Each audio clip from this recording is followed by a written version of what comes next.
message to preach for several reasons, but one is, here at Cornerstone Baptist Church, my position is the man of God. Now, that doesn't mean I'm the only man of God here. This morning, Bailey was getting ready, and we were talking to her about going to Cornerstone, and that's your church, and Gigam said, who's the pastor? And she said, the pastor is my poppy, and my daddy, and Mr. Jeff, and Caleb. And so, oh man, that's awesome. So we have 4 pastors. I guess if you preach, you're a pastor. End of story. Some of you women are real close. But, you know, in the eyes of that little girl, she's going, these are the men of God. These are the ones that God uses to speak. And to me, it's a blessing that she doesn't just go, oh, my poppy's the pastor and nobody else qualifies. She goes, well, there's my poppy, there's my dad, there's Mr. Eaton. Now, I know Brother Ahmed has preached. She doesn't qualify him. I don't know. Miss Steph told her that Ahmed preaches too long. That's the problem. And so Bailey went with it. But she identifies, hey, Poppy's a man of God, Daddy's a man of God, Brother Jeff's a man of God, Caleb's a man of God. In that little mind, she's putting that together, going, these are the men we can look to. Now, that doesn't mean there's not other men that you can look to. But in her mind, she's already picked out those that preach the Word of God. Those are the men of God. And so there's something about this man and him approaching the man of God and then just barking out orders. Come down. I'm telling you, he should have thought about who he was dealing with before. But I want you to see how Elijah responds to this. Verse 10, and Elijah answered and said to the captain of the 50. Notice what he says. If I be a man of God. So he's calling into question his qualifications. He's been called by this man, the man of God. But he says, if I be a man of God. So who's supposed to answer that question? I mean, the captain standing before him already said it. He's reporting it from the king. And so the king obviously sees him as a man of God. This captain sees him as a man of God. He says, if I be a man of God. Now, notice what he says in that if. If I be a man of God. What verse are we in? 10. All right, thank you for those that are listening. Some of you are going, what chapter are we in? What Bible are we in? If I be a man of God, notice what he says, then let fire come down from heaven and consume thee and thy 50. Now, the way that's written, he's responding to the captain. He says, if I be a man of God, then let fire. It's almost like he's putting on the guy, listen, if I'm a man of God, then go ahead, you let fire come down from heaven and rain on you. But may I say there's another party involved in that conversation? There's somebody else there that has not been addressed by the captain. However, he is in such close relation with Elijah that Elijah never has a conversation without his presence. He does not even have to address the third party because he's always in communication with him. You ever been in a conversation with 3 or 4 or more people and somebody asks a question? And you're there, you're kind of in the conversation, but you weren't really paying attention. And you look up and everybody's looking at you and you're like, me? And at that point you can't remember what the question was? And you're like, what was that again? Now what did you want to know? And it's normally just a random question, you know, something about life. And you have an answer. You just were kind of detached from the conversation and weren't really plugged in when the question was asked, and they didn't use your name, so you didn't go ahead and identify, hey, I need to answer this. Well, Elijah here says, if I be a man of God, and then he's in conversation with that third party and simply says, if I be a man of God, then let fire come down from heaven and consume thee and thy 50. notice what happens. And there came down fire from heaven and consumed him and his 50. Whoa. Can you imagine being in such close relationship with God that in response to somebody's statement, you can keep their attention thinking they're talking to you and yet invoke God to step in? Now, I won't take up all the time to go through the next story, but the second 50 come, and pretty much the same thing. He says, listen, the king said, come down quickly. Well, listen, I don't know about you, but if my buddy got burned up with his 50, I'm probably going to soften the statement just a little bit. I'd be like, I would have changed the word quickly to please. Like, come down, please. Just very kindly. But this guy comes, he says, come down quickly. And so Elijah says the same thing. He said, if I be a man of God, then let fire come down from heaven. And notice what is said there in that part of the story, down to verse 12. And the fire of God came down from heaven and consumed him and his 50. I asked early on, who gave you the title man of God? It's, my friend Jimmy Powderly, he calls me the man of God. It's an honored position because I know who's saying it, but he doesn't know everything about me. And so his opinion may be a bit flawed. It's funny. Jimmy Powderly calls me the man of God. His wife punches me in the arm every time she sees me. You go, well, my thought is, he knows my position, she knows me. It's the only thing I can come up with. He says, I'm the man of God. She goes, you need to be punched. And it's pretty much keeps my life balanced. But the reality of somebody calling you the man of God, that's an honored position. But truth is, if it's coming from a human standpoint, they don't really know who we are. This conversation, or these two conversations that take place, Elijah says, if I be a man of God, then let fire come down from heaven. Do you understand that him making that statement, if I be a man of God, then invokes God to move and send down fire? Identifying that in the eyes of God, Elijah was the man of God. That's pretty potent. However, I wonder if we have men that are that devoted to being a man of God. And we're not always going to be liked, by the way. I had a conversation with somebody today about, and one of their statements was, well, the world hated Jesus, so it's going to hate us. And that's fine. Just don't respond with hate. One of the greatest opportunities we have is to love people that hate us. It's amazing.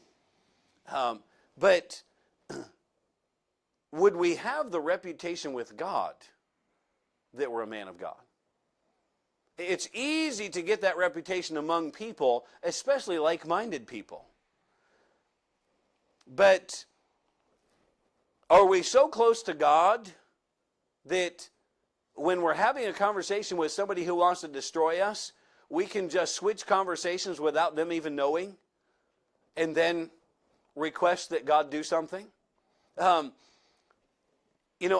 think about Elijah, and I don't know if him and God had had a conversation about all of this taking place before or not. But Elijah simply says, if I'm a man of God, let fire come down from... Why is that your first response? I mean, if I'm a man of God, let a tree fall and hit one of you in the head. Take a one, But no, he says, if I be a man of God, let fire fall from heaven. And God says, okay. Fries 51 guys right there. Man. And then number 2 captain comes along with his 50. And come down quickly, man of God. And he says, if I be a man of God, let fire come down from heaven. And God says, okay. We just fried 102 men. Because Elijah had a question. You know, I don't mean to make light of it, but I think many times we who are the children of God forget who we are. Now, I'm not saying run around town and try to call down fire. But here, Elijah is in a position where he could be in trouble because of the prophecy that he's given to this king. The king could say, off with his head.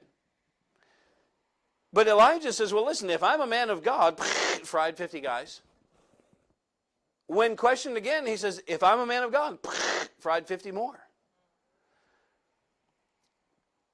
The captain in both scenarios had no power over the fire to come down from heaven.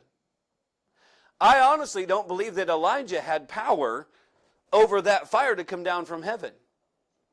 I think he was so submitted to the power of God that when he simply said, if I be the man of God, let fire come down, God says, oh, here we go. I got to fry some people. My thing is not discovering who we are so that we can accomplish things that are outlandish, but to rest in who we are so that we're not intimidated by what the world brings. I mean, I'll say it from time to time. What's the worst thing they can do to us? Kill us. Okay. I think it was John R. Rice that was out soul winning one time, and somebody pulled a gun on him. And they said, you know, that he needed to stop or they were going to shoot him. And he just stopped and said, you can't threaten me with heaven. And they were like, huh? What? You can't. You're going to kill us. Okay. Now, I'm just going to put this little disclaimer in there. If I have to be killed, I just pray it's quick. I don't want to be one of those that's dragged out over 2 minutes. Yeah. Like I want it to be done. In fact, if they're going to shoot me and they're really going to shoot me, I'll say, listen, I know I'm about to die, but could I please pull the trigger? I want to make sure this happens now. I don't want you to shoot my ear off and, you know, I'll get this done. But the reality is the worst they can do is kill us. I think we forget the power at our disposal because of who our God is. Now again, not running around town calling down fire, but if I would just walk in close communication with the Lord, He's there to handle any battle I've got coming up. Now I like how the third man approached Elijah.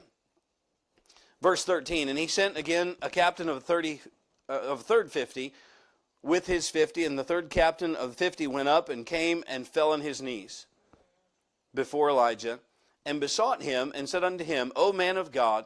Notice what he says. He doesn't say the king said. He doesn't say, you know, you're supposed to come down. You need to come down quickly. He goes to the man of God on his own merit of his life. And he approaches the man of God. Now, again, I don't believe that we as men of God should receive any kind of worship whatsoever. If you want to come talk to the pastor, don't come up here and get on your knees. I'm going to be like, yo, get up, because no thank you. But he came in, he approached Elijah, and he knew this is a position I need to take because the last two guys were a little bit arrogant about it, and they're no longer with us. So he comes in, he gets on his knees, and he says, I pray thee, let my life and the life of these 50, thy servants, be precious in thy sight. I don't know about you, but if I had to pick a platoon to be in, I'd want that guy as my leader rather than the other ones.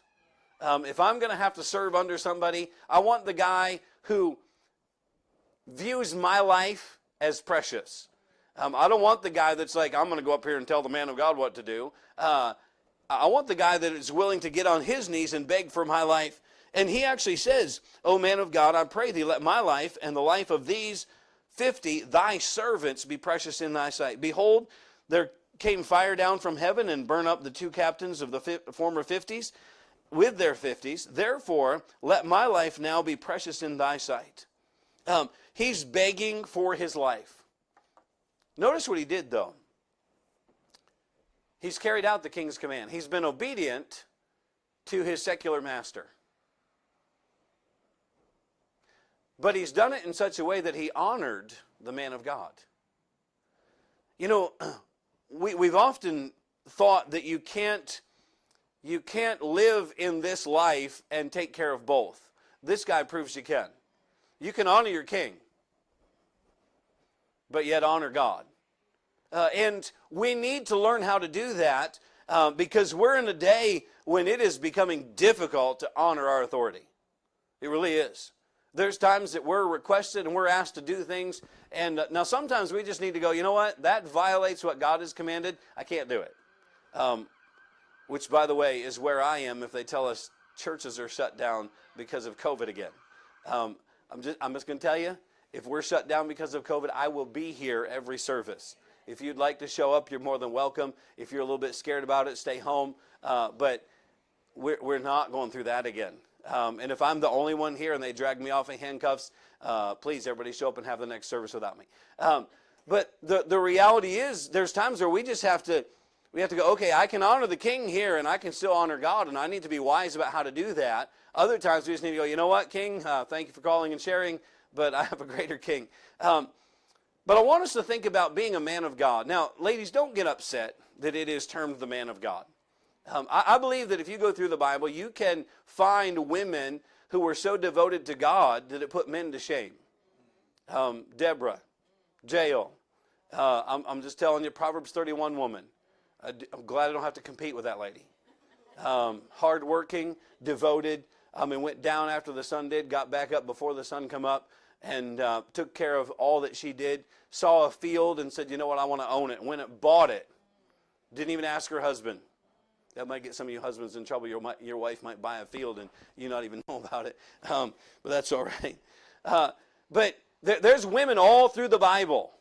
I've asked I had a young girl one time. She said, why aren't women recognized in the Bible? I'm like, can you think of two women that may have been recognized in the Bible? And she's like, I'm like, well, let's just go through the books of Bible.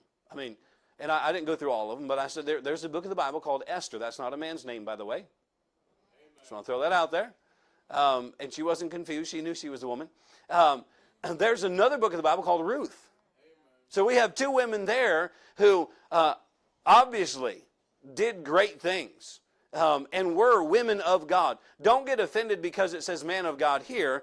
I would prefer that we just look at it and say, you know what, I want to be a person who is so in tune with God that if need be, now I think it's reserved for special occasions, but if need be, God will light up 50 people. That's rough.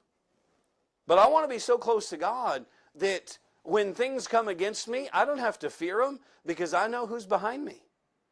I know who's in front of me. I know who's all around me. You say, well, aren't you scared? No, not really. Well, what if they do this? What if they do? I mean, the thing I love, and I've mentioned this to a few people, but the very breath that our enemies breathe is given them by our God on a breath-to-breath basis. Like, so as somebody is reviling you, just remember, as they went, your God said, okay, you can have this one. And then as they unload on you, that breath that's coming out, your God said, yes, you can go ahead with this. Now, I don't ever care that it happened, but I know this. If somebody's reviling me and God doesn't want them to, they don't get no more breath. And I'm okay with that. And I don't know CPR, so they might want to revile somebody else. Because you revile me, I'm sorry. Just be glad I'm not Elijah. I could have just torched you. But the reality is, we get scared from the enemy because they might do something to us. Don't forget who we belong to. The God of heaven will move on behalf of his children. But I believe that we've got to live in such a way that we're in such close communication with him that while the conversation is going on with the enemy, we can have a conversation with him without them even knowing. And then he can pass judgment and go, wait a minute, Elijah said what? If he be man, oh, yeah, he is. Gabriel, light him up. sakes. Now, I don't believe that God is going to do a lot of works like that, but I do believe that we're under the same protection. And it is important that we become known as men of God, women of God, so that when the enemy does rise up against us, even though they may not like the term, they have to use it. And they will be held accountable by the God that we serve. I've been ridiculed and called certain things, and I just think, man, it's going to be a rough day. When you stand before the God of heaven and give an account for having treated his son like that. I don't taunt people with it. I'm not arrogant about it. But I'm telling you, if I walk into a room and somebody's cussing out one of my boys, they better have good reason. We're going to hurt them. I don't have the access to torch them, but I do own a dumpster company. Whatever you need to do. I joke. I tell people in our church, when you join this church, you're in for life. This is like the mafia. It's like the Baptist mafia here. And once you're in, you're in. So if you want to get out, we just ask you what color carpet you like. Some of you haven't watched enough movies. But the reality is, I want to live so close to God that the enemy knows, hey, that you don't want to mess with him. I got word that somebody high up in the Republicans in Ocean County was asking Pastor Kuzo who I am. And I'm like, I said, well, you didn't tell him the truth, did you? He's like, oh, I may have made it sound better than it really is. But I'm thinking, well, how do they even know? Now, I know this. They go down the roster of who's on the ballot, and they read through these names, and then they wonder who they are. But I don't care that anybody ever knows my name, but I want them to know who I stand for. And that's my whole goal in the next 3 years. If I get into the Board of Ed, is just I'm going to be a voice for God in there. Well, that's not going to go well. Not my problem. Elijah was just a voice for God. It didn't go well. Not for him. It went fine.